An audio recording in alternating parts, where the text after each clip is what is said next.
안녕하십니까, 태백산직입니다. 이덕일작 여인열전 선화공주 편입니다. 대제국 백제 건설을 꿈꾼 킹메이커 선화공주, 무왕 탄생의 엇갈린 기록들. 선화공주는 백제 30대 무왕 제위 600년에서 641년, 이룰 수 없는 사랑의 로맨스로 유명하다.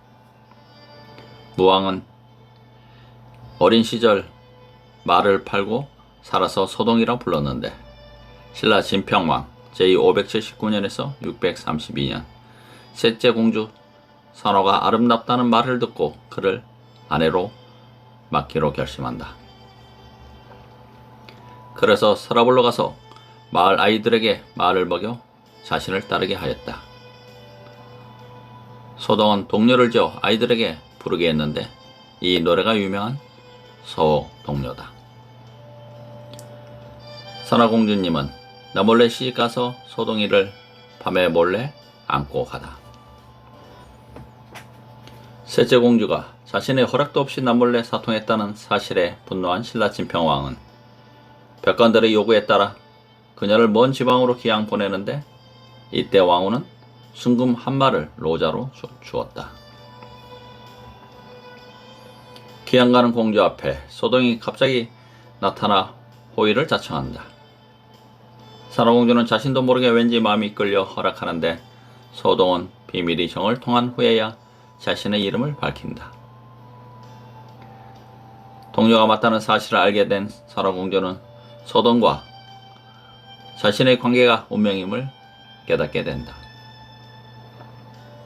백제로 온 두 사람은 살아갈 길을 의논하는데, 공주가 모가 준 황금을 내놓자 소동은 크게 웃으며 자신이 말을 캐던 곳에 이런 황금이 흙처럼 쌓여있다고 말한다. 이 금을 서라벌의 진평왕에게 보내자는 공주의 제의에 찬동한 소동이 용화산 사자사의 지명법사에게 가져가자 법사는 신통력으로 하룻밤 만에 금을 모두 진평왕에게 보낸다. 진평왕은 이 신비스러운 변화를 신기하게 여겨 소동을 존경하면서 늘 편지로 안부를 물었더니, 소동이로부터 인심을 얻어 왕위에 올랐다는 것이 삼국유사 기편에 전하는 무왕 이야기다. 그런데 소동의 부모에 대해서 삼국유사와 삼국사기의 기록은 서로 다르다. 삼국유사는 무왕의 이름은 장이다. 그 어머니가 가부가 되어 서울 남쪽 목가에 집을 짓고 살았는데 못속의 용과 관계하여 장을 낳았다. 어릴 때 이름은 소동으로 제주와 도량이 커서 헤아리기 어려웠다라고 기록하고 있다. 그러나 삼국사기 백제본기 무왕조는 무왕의 이름은 장인이 법왕 제559년에서 600의 아들이다 라고 기록되고 있어서 서로 다르다. 그래서 이래는 소동기사 말미에 삼국사기에는 법왕의 아들이라고 했는데, 여기에는 과부의 자시라고 했으니 모를 일이다라고 후기에 의문을 제기하고 있다. 무왕과 진평왕은 객관적인 적대관계. 법왕의 아들이라는 삼국사기 기록과 과부의 자식이라는 삼국유사 기록 사이에는 큰 간극이 있다. 이 간극을 모순 없이 메울 수 있는 방법은 아버지는 법왕이지만 어머니는 민간인 과부라고 보는 것이다. 이런 상황이 벌어질 수 있는 이유는 백제 후기 왕실의 큰 혼란 상황에 있다. 삼국사기 기록에 따르면 백제 28대 해왕은 무왕의 할아버지다. 그런데 그에 대한 삼국사기 기록은 극히 간략하다. 해왕은 둘째 아들이다. 창왕이 돌아가니 왕위에 올랐다. 제2년에 왕이 죽으니 시호를 해왕이라고 하였다. 이것이 해왕에 대한 삼국사기 기록의 전부다.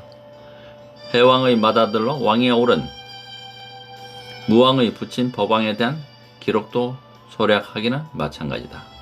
그런데 법왕에 대한 기록은 모두 불교 쪽에 초점이 맞춰져 있다는 것이 특징이 있다.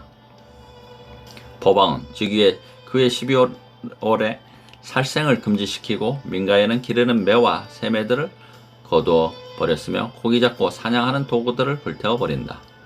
제2 2년 정월에는 왕응사를 세워 승려 30여인에게 도첩을 준다. 같은 해 크게 가물자 칠학사에 가서 비를 빌었고 그해 5월에는 세상을 떠났는데 10월을 법왕이라고 했다는 것이 법왕에 대한 기록의 전부이다. 두 왕이 잇따라 제위 2년 만에 사망했으나 그 원인도 제대로 전하고 있지 않다. 법왕의 아들이라는 무왕이 어린 시절 말을 캐어 살아야 했던 이유가 이러한 백제 왕실의 혼란에 있을 것이다.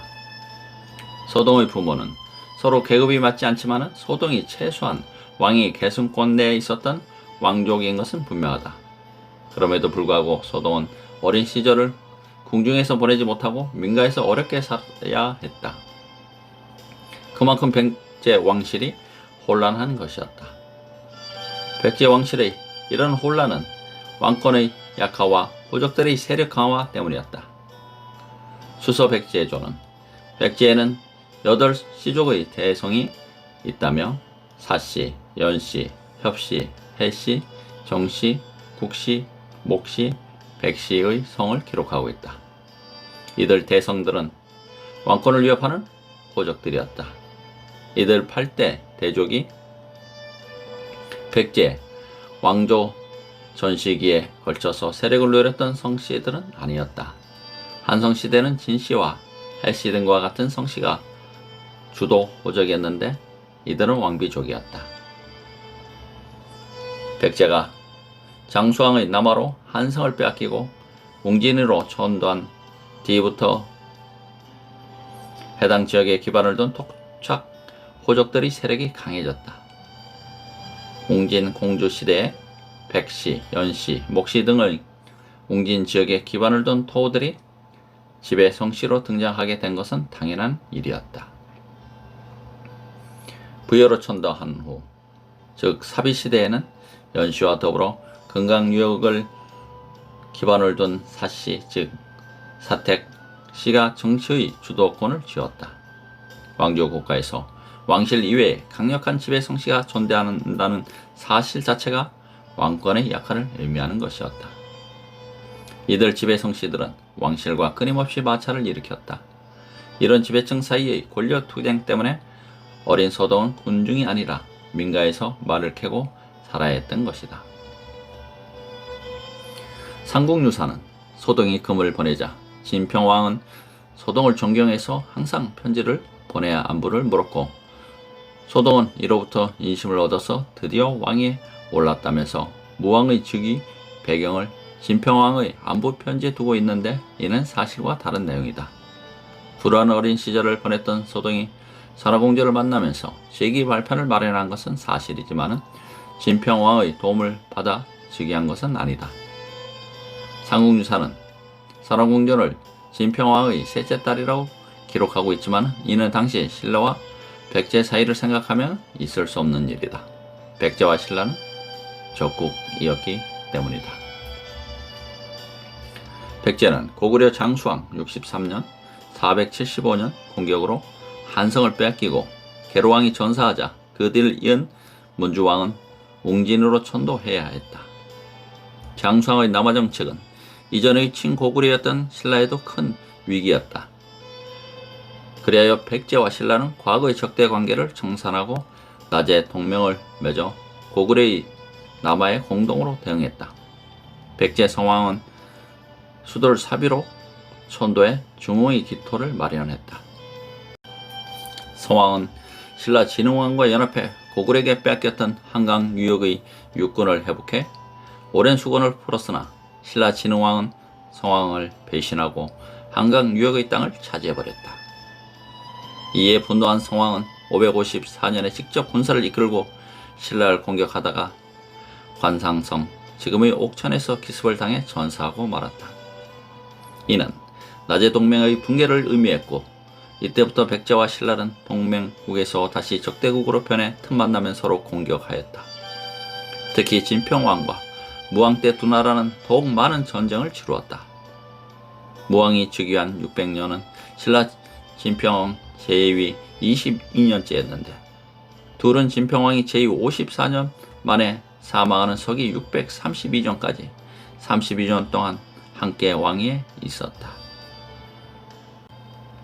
무왕은 제2 42년 동안 총 13차례에 걸쳐 신라와 공방을 계속하는데 이는 다른 왕 때보다 치열한 것이었다. 전쟁의 형태도 대부분 무왕이 먼저 신라를 공격하는 것이었다. 무왕조와 진평왕조를 객관적으로 정리해 기술한 삼국사 전료에서 무왕 제2 3년 602년 진평왕 제2 24년에 발생한 아막산성 전투를 보자. 가을 8월 백제 무왕이 신라의 아막산성을 에워싸니 신라에서 정예 기병 수천 명을 보내서 막아 싸우게 했으므로 무왕이 소득 없이 돌아갔다. 신라에서 소타, 외석, 천산, 옹잡의 네 성을 쌓아 백제를 압박하자 백제 무왕이 노에서 자평 해수에게 보병과 기병 4만 명을 거느리고 이들 네 성을 공격하게 했다. 신라 진평왕이 장군 파진간 건품 무리굴 이리벌과 극간 무은 비리아를 보내 군사를 이끌고 맞아 싸우게 했으며 기상과 추항도 또한 소감으로서 전투에 참여하였다. 해수는 전세가 불리해지자 군사를 이끌고 물러나와 천산 서쪽의 큰 늪 가운데 군사를 매복시키고 신라군이 다가오기를 기다렸다. 무은은 갑옷으로 무장한 기병 1000여 명을 이끌고 승승장구하며 큰 못에 이르렀을 때 복병이 일어나 갑자기 공격하니 무은은 말에서 떨어지고 사졸들은 놀라 어찌할 바를 몰랐다. 이에 기산이 큰 소리로 말하기를 내가 일찍이 전쟁에 나가서는 물러서지 말라는 스승의 가르침을 받았는데 어찌 감히 도망하여 스승의 가르침을 헛되이 하겠는가 라면서 말을 그의 아비 무은에게 주고 추항과 더불어 힘껏 싸워 수십인을 배웠다. 이런 군사들이 이를 보고 분격하니 백제군이 패전하여 시체가 들판에 가득 찼고 해수는 겨우 몸만 빠져나와 돌아갔으며 기상과 추항은 온몸에 창공과 상처를 입어 죽고 말았다. 이에 신라 진평왕이 여러 신하와 더불어 아나이들에서 맞이하여 시체를 어루만지며 통곡하고 예로서 장례 지내면으며 기산에게는 내 말을 추항에게는 대사를 추정하였다. 무왕과 진평왕이 사위와 장인 사이였고 서로 긍과 존경하는 편지를 보낼 정도였고 이로써 무왕이 인심을 얻어 왕위에 오른 것이 사실이라면 이렇게 원수처럼 전쟁을 계속하지는 않았을 것이다. 객관적으로 무왕과 진평왕은 원수 사이였다. 나제동맹 당시 두 나라가 국혼을 맺은 적은 있었다. 삼국사기는 백제 동성왕 제위 479년에서 501년, 제위 15년 493년에 신라에 사신을 보내어 혼인을 청하니 신라 소주왕 제위 479년에서 500년, 2찬 신라의 17등급 중에서 둘째 위계 비지의 딸을 신에 시집 보냈다고 기록하고 있다. 나제 동맹이란 우호 관계 속에서 백제 동성왕이 공주도 아닌 이찬 비지의 딸과 결혼한 사실을 기록한 삼국사기가 적대 관계 속에서 진평왕이 공주와 무왕이 결혼한 큰 사건을 기록하지 않을 리가 없다. 미륵사 연기 설화와 설화공주. 그럼 설화공주는 누구의 딸일까? 이를 밝혀내기 위해서는 먼저 일련이 소동설화를 삼국유사에 기록한 이유에서부터 살펴보아야 한다. 일련이 삼국유사에 이 설화를 실은 이유는 이 설화가 미륵 창건설화와 관련된 연기 전설, 사찰 창건과 관련 있는 전설이기 때문이다. 삼국유사에서 관련 내용을 보자. 어느 날 무왕이 부인과 함께 사자서에 가려고 용화산 및 큰 못에 이르러니 미륵 삼볼이 못 가운데서 나타나므로 수레를 멈추고 절을 했다. 부인이 왕에게 모름지기 여기에 큰 짓을 지어 주십시오. 그것이 제 소원입니다. 라고 말하자 왕이 허락했다. 곧 지명법사에게 가서 못을 메울 일을 물으니 신비로운 힘으로 하룻밤 사이에 산을 헐어 못을 메울 평지를 만들었다. 여기에 미륵 3존의 상을 만들고 회전과 탁과 낙물을 각각 세 곳에 세우고 절 이름을 미륵사, 국사에는 왕사라고 되어 있다 라고 하였다. 미륵사는 현재 전북 익산시 금화면에 있는데 대대적인 발굴 조사 결과 삼국 유사의 기록처럼 삼탑 상금당의 아람배치라는 사실이 밝혀졌다. 이 삼탑과 상금답을 합쳐 각각 서원, 중원, 동원이라고 불렀고 그 각각의 주위에는 회랑이 둘러 있었다. 세 개씩을 따로 지은 이유는 무왕 앞에 나타난 미륵이 미륵 3존의 산불이었기 때문이다. 이는 미래불인 미륵이 3회의 설법으로 미래의 중생을 모두 구원한다는 용화 3회설을 따른 것인데 무왕이 이곳에 미륵사를 지은 것은 자신이 모든 중생을 구제하는 주체가 되겠다는 표시였다. 또한 고구려 백제신라로 나뉘어 있던 삼국을 통일하려는 의지의 표현이기도 했다. 1년은 위 기사 바로 다음에 진평왕이 여러 공인들을 파견해서 그 역사를 도왔는데 그 절이 지금도 보존되어 있다라고 덧붙였다. 선화공주가 미륵사 창건을 소원하자 무왕이 이를 허락했고 지명법사가 초현실적인 능력을 이용해 기초를 닦아 주었다는 것이다. 그래서 진평왕이 공인들을 보내 현실적인 도움을 주었다는 것이 미륵사 창건 연기 설화의 내용이다. 이 연기 설화에 따르면 진평왕과 무왕은 우호적일 수밖에 없다. 그래서 선화공주가 진평왕의 딸이라는 설정이 나온 것이다. 그러나 일련은 이 연기 설화와 삼국사기의 내용이 다르자 삼국사기에는 법왕의 아들이라고 했는데 여기에는 과부의 자식이라 했으니 모를 일이다 라고 보기했던 것이다. 이는 삼국사기의 기록을 따르면 진평왕과 무왕은 장인 사이 관계가 될 수 없음을 뜻한다.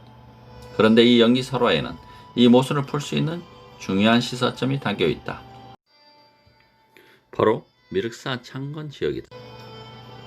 미륵사 창건 지역이 익산인 데는 이유가 있다. 마장소로 불우하게 지내던 소동은 선화공주와 결혼하고 난 후 성장의 발편을 만든다. 따라서 연기설화에서 진평왕으로 되어 있는 부분을 익산지역 토라고 바꾸면 합리적 해석이 가능하다. 과거 공주라는 칭호는 국왕의 딸에게만 쓸 수 있는 용어는 아니었다. 즉 선화공주는 익산지역에 상당한 세력을 가진 호족의 딸이었을 가능성이 큰 것이다. 무왕을 지키는 데 성공한 선화공주는 자신의 친정인 익산을 백제의 도읍으로 만들기로 결심했다. 익산의 미륵사를 창건한 것은 익산의 미래불인 미륵 3존이 나타났음을 명분으로 삼아 익산을 왕도로 삼기 위한 사전 조치였다. 미륵사지에서 얼마 멀지 않은 곳에 위치한 익산시 왕궁면 왕궁리의 왕궁평성 모질매 산성은 백제가 이곳으로 천도했는지의 여부는 논란의 여지가 있지만 적어도 이곳이 한때 백제의 별도였음을 말해준다. 왕궁평성은 부분적인 발굴 조사 결과 남북 450m, 동서 230m 장방향의 구획과 궁장, 궁궐 담장을 갖춘 행정적 시설이 발견되었다. 익산이 한때 백제의 수도였던 사실은 중국 육조 시대의 기록인 관세 음흥형기의 다음 기록을 통해서도 확인된다. 백제 무광왕 무왕이 지모밀지 왕궁평성 모질매성으로 청도하여 새로이 정사를 지었는데 정관 13년 11월에 639년 벼락과 비로 인해 재석 정사가 재난을 당했다. 이 재난으로 불당과 7급 부도, 낭방, 복독식방은 불당과 탑이 하나도 남지 않고 모두 불에 타버렸다. 그런데 이런 큰 화재에도 불구하고 이 사원에서 기적이 일어났으니 그것은 탑 밑의 조석 속에 장치되었던 종종 칠보와 불사리, 동으로 만든 금강 반야경 중에서 오직 불사리병과 반야경을 넣었던 목칠 한만이 그대로 남아 있었다. 그런데 그중 사리병은 안팎에 보이지 않고 득경 또한 움직이지 않았으며 사리가 하나도 보이지 않았다. 그래야 사리병을 가지고 돌아가 대왕이 여러 법사와 함께 참여한 후 수정병을 열어보았다. 그러자 부처님 사리 6개가 모두 병 안에 나타났는데 이것을 밖에서 볼 수 있었다. 그래서 대왕은 여러 공인들과 힘을 더하여 공경하고 받들게 되었으며 다시 이를 거두어 탑을 쌓도록 하였다. 백제무왕이 지모밀지로 천도했음을 분명히 말해주고 있다. 그런데 이 내용은 현재 익산시 왕궁면 왕궁리 공평마을 서쪽 마을 입구에 있는 제석 사지터에서 사실로 확인된다. 무왕은 비록 미륵신앙의 바탕에 미륵사를 창건하고 새로 옮긴 궁궐 근처에 제석천을 주로 모시는 제석사를 창건한 것이다. 미륵사와 제석사는 비록 왕실의 안녕과 번영을 위한 원찰들이었다. 무왕과 산하공전은 익산 지역의 토착 세력과 굳게 연대하고 있음을 내외에 가시해 왕권의 강화 목적으로 미륵사를 창건하고 익산을 별도로 삼아 왕성을 짓고 궁극적으로 도읍을 이곳으로 옮기려 했던 것이다. 미륵사를 다른 말로 왕사라고 부르는 것은 이런 이유 때문이다. 고산자 김정호의 대동지지에 지금의 익산에 무왕은 별도를 두었다는 기록이 있는데 이는 조선 후기까지 이 지역이 백제의 별도로 알려지고 있었음을 말해준다. 무왕이 익산을 별도로 삼고 궁극적으로 천도까지 하려 한 것은 왕권 강화를 위한 것이었다. 왕이 계승권 안에 있었던 무왕이 왕궁을 나와 말을 팔아 살아야 했던 때가 사비시대였다. 연시, 사택시 등의 대성들이 수도권을 행사하는 사비성에서는 강력한 왕권을 행사할 수 없다고 판단한 무왕과 산하공전은 익산으로 천도해 사비 출신 대성들의 기반을 무너뜨리고 왕권을 강화하려 했던 것이다. 미륵사와 왕궁 평성, 제석사 등은 공주 부부의 이러한 신념의 소산이었던 것이다. 무왕 제위 때는 중국의 수가 붕괴하고 당이 다시 통일제국을 건설한 격변기였다. 중국 통일제국의 수립은 한반도 정세에 큰 영향을 미치게 마련인데 선화공주와 무왕은 강력한 호족들의 영향력 아래 있는 부여체제로서 이런 국제정세의 변화에 적극적으로 대처할 수 없다는 판단에서 익산 천도를 단행한 것이다. 미륵사를 왕사라고도 하는 것은 미륵사 창건이 왕권 강화의 한 수단이었음을 보여주고 있는 것이다. 다음 이야기는 의자왕과 익산. 그런데 무왕 때 강력하게 추진되었던 천도 계획이 무산된 이유는 무엇일까? 이는 무왕과 뒤를 이은 의자왕과 관련이 있어 보인다. 선화공주는 무왕의 아들 의자와 그리 우호적인 관계는 아니었던 것으로 추측된다. 삼국사기는 무왕 제2 33년 정월에 원자 의자를 봉하여 태자로 삼았다고 기록하고 있다. 원자로 기록된 것으로 보아서는 의자가 무왕과 선호 공주 사이 소생으로 보이는데 둘이 결혼한 것은 이미 즉위하기 이전이었는데 즉위 33년에야 태자로 책봉한 것은 정상적인 상황이 아닌 것이다. 이런 상황과 관련해 일본 서기의 의자왕 관련 기록은 의미할 가치가 있다. 일본 서기 황극청환왕편 원조 642년에는 외국에서 백제에 보낸 사신 대인이 귀국해 전하라 백제는 지금 대란이 일어나고 있습니다 라고 말하면서 당시 백제의 사정을 이렇게 전하고 있다. 황극천왕이 백제의 조사가 있는 곳에 사람을 보내 그 나라의 형편을 물었다. 조사는 백제의 왕 의자왕은 나에게 색상 의자왕의 동생으로 당시에 외국에 있었던 인물로서 항상 나쁜 짓을 하고 있는데 기구하는 사자를 따라 백제에 돌아오도록 원해도 천황이 허락하지 않을 것이라고 말했습니다. 금년 정월에는 백제 국왕의 어머니가 선화공주가 죽자 제 왕자 왕의 동생 교기와 동모매의 여자 사인 내자평의 김이 거기에 가문 높은 40여인이 소문으로 추방당했다고 말했습니다. 국왕의 어머니 즉 선화공주가 죽자마자 의자왕은 기다렸다는 듯이 동생을 포함한 대대적인 숙청을 단행한 것입니다. 이는 의자왕이 왜 무왕 제위 33년째야 태자로 책봉되었는지를 짐작하게 해주는 구절입니다. 의자왕이 모후 선화공주와 상당한 갈등 관계에 있었음을 뜻하는 것입니다. 선화공주의 정책 중 가장 중요한 것은 익산 천도 계획이었습니다. 의자왕이 선화공주가 세상을 뜨자마자 왕실 내부를 포함한 대숙청을 단행한 것은 그가 선화공주의 익산 천도 계획에 상당한 불만을 갖고 있었음을 뜻합니다. 의자왕이 즉위한 후 익산 천도 계획은 무산된 것입니다. 의자왕은 익산이 아니라 부여를 기반으로 왕권을 강화할 수 있다고 자신했습니다. 의정원 왕실 내부의 반대파를 숙청한 이듬해 7월에는 직접 군사를 이끌고 신라를 공경해 미우성 등 40여성을 회복시켜 영토를 확장했다. 그 다음 달에는 장군 윤충을 보내 신라의 대야성 합천을 공격해 김춘추의 사이기도 한 성주 김품섭 부부를 전사시켰다. 의정원은 이런 군사적 승리를 바탕으로 부여에서 얼마든지 호족들을 누르고 왕권을 강화할 수 있다고 자신했던 것이다. 그러나 의장왕의 이런 왕권 강화책은 제위 14년, 15년 무렵에 달해 호족들이 강력한 반발에 직면하게 된다.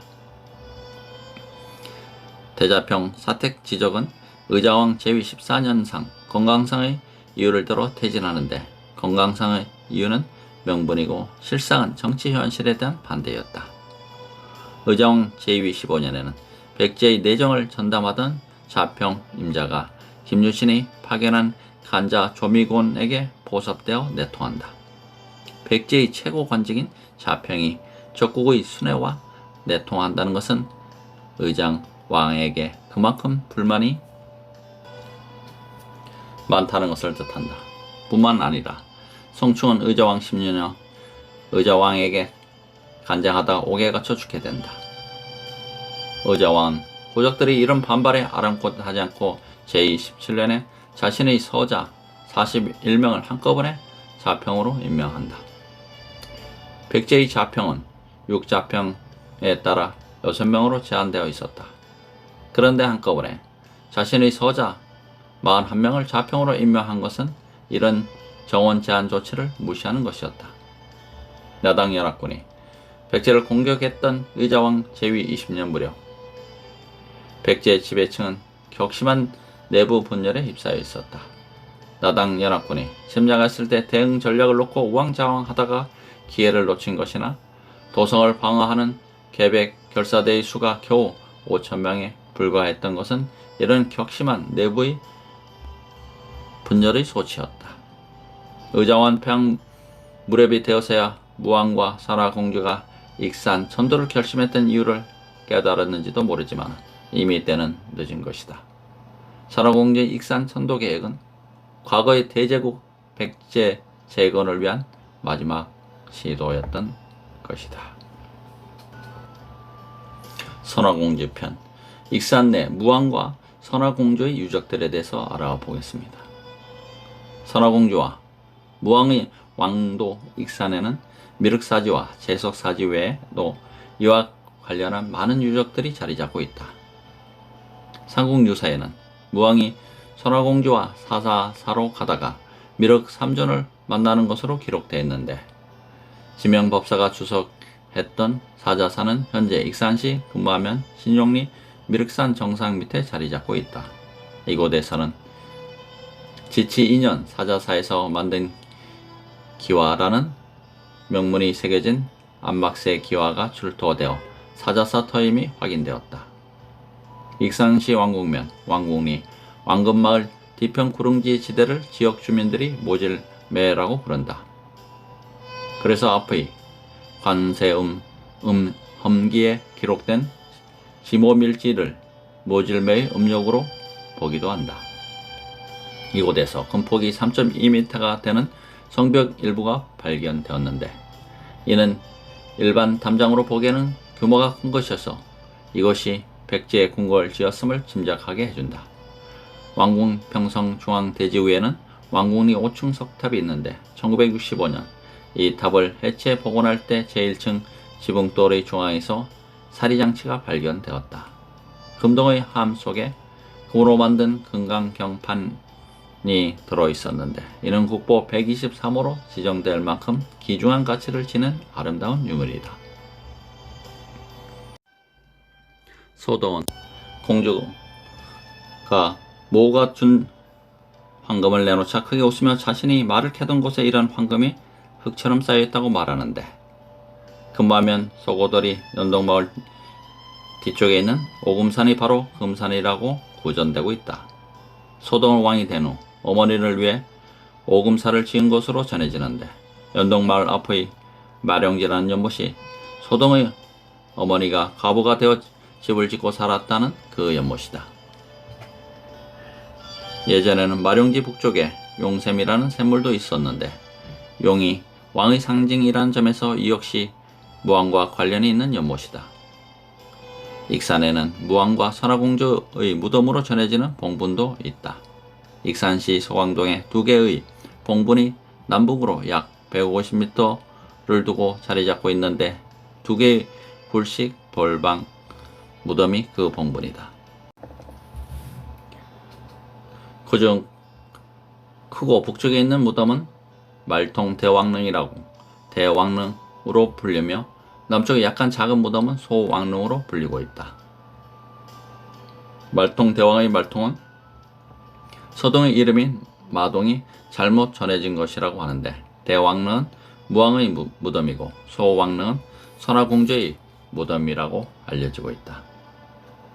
이 무덤은 충숙황 13년 외국의 노략질로 도굴당한 이래 여러 차례 도굴당했는데 1917년 1인 학자에 의해서 발굴되었을 때는 사발형 도기 한정과 나무 너를 제외하고는 모두 도굴당한 상태였다.